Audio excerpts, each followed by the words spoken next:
Assalomu alaykum. Men Qamash filial Agrobank Bikovis bo'lim boshlig'i Karimach Do'smurodman.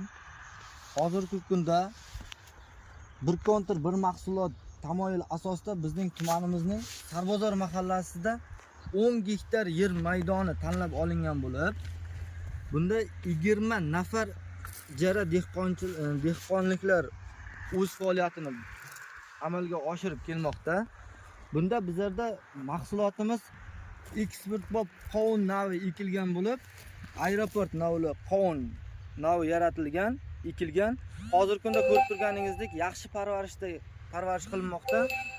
Bu qovunda yetishtirilgandan keyin sotish muammosi bo'lmasligi uchun lider tadbirkor shu mahallaning o'zidan O'rolov Isomiddin tanlab olingan xususiy korxonasi.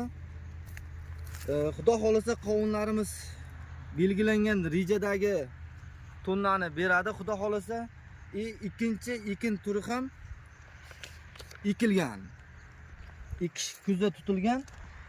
Bunda qovunda avgust oyining oxirgi sanalariga yig'ishtirish maqsad qilib qo'yganmiz.